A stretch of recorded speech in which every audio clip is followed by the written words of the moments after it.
want to kind of jump into this because I want to inspire people to forge relationships with folks who on the surface don't look like they have anything in common. Correct. Right? And let's take it back, man. A year ago, we were in the gym. I was coming through the locker room and I saw this guy doubled over in pain in the locker room. What was going on, man?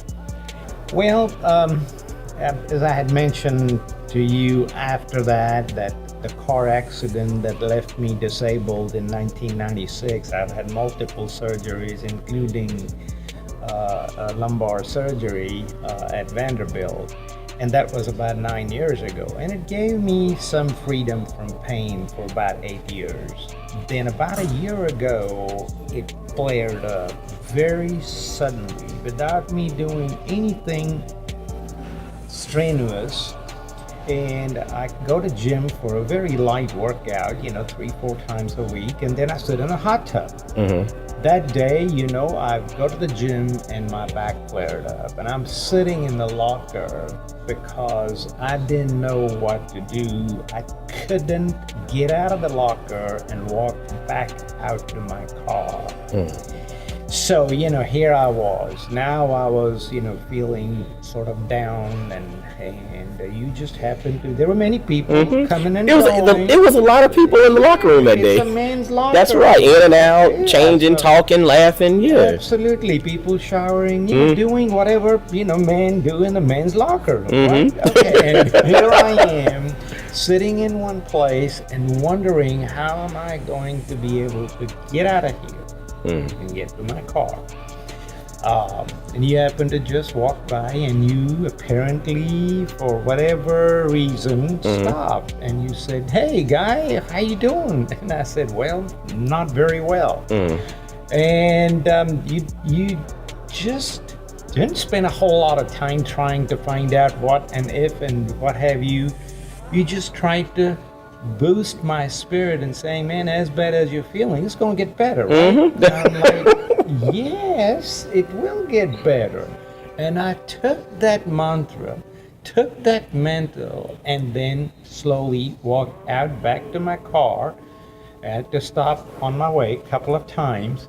And then, I started the journey of seeing various orthopedic and neurosurgeons, getting MRIs and what have you, and all 6 opinions, including the one at Mayo Clinic and Vanderbilt, said, "I have again a recurrence of spinal stenosis, so I'm going to need surgery." And it was obviously going to be more complicated because it was a repeat surgery. And but here you go, you and I now had made that initial connection.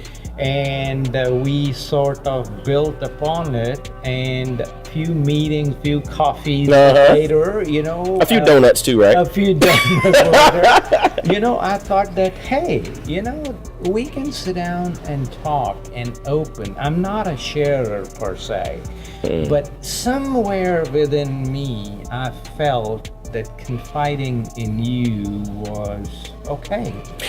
And that was powerful. And over the course of our interactions over this last year, I felt the same thing. I felt the same way.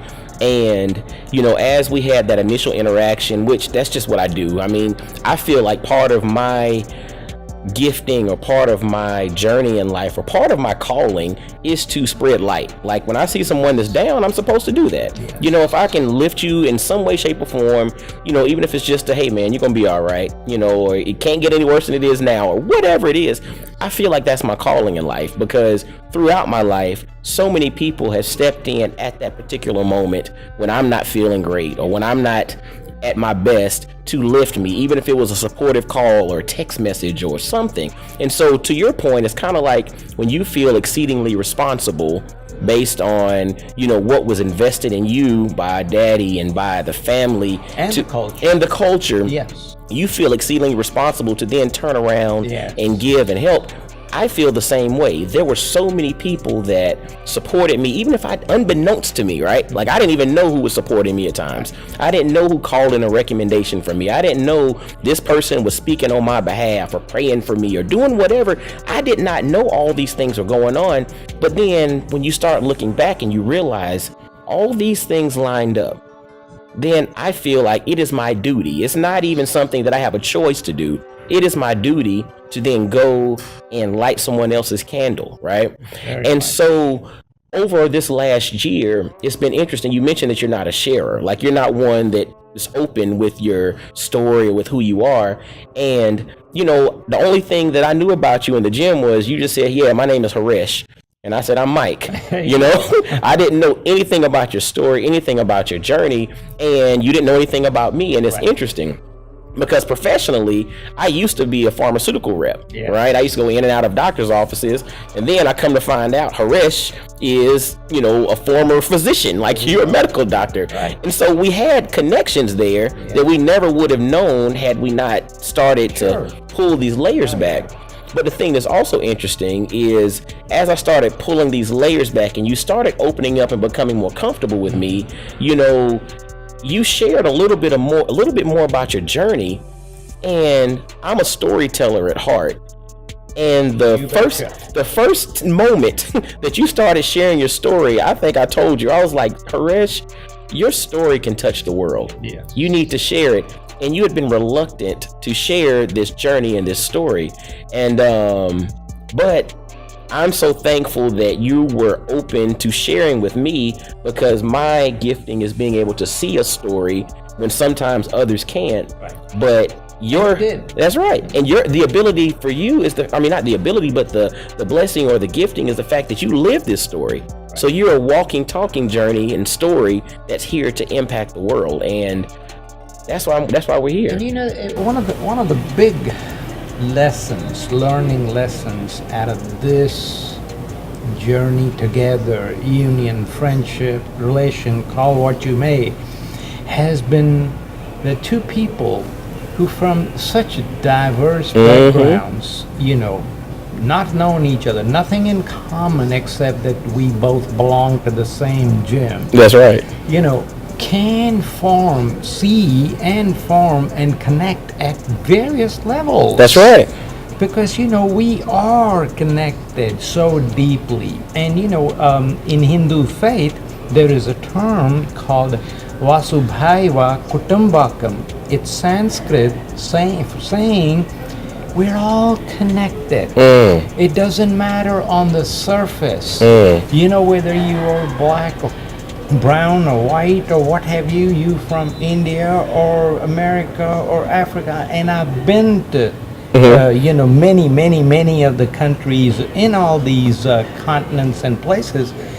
Literally, I would say it's trying to find the deeper you inside each person that really is what gives it strength and the connection. That is powerful. We are so easy to judge. That's right. And that's what I want to make an effort. If I can help one person look a little deeper before judging. Wow. We have played our part. Look a little deeper. Just a little deeper before you judge. Wow.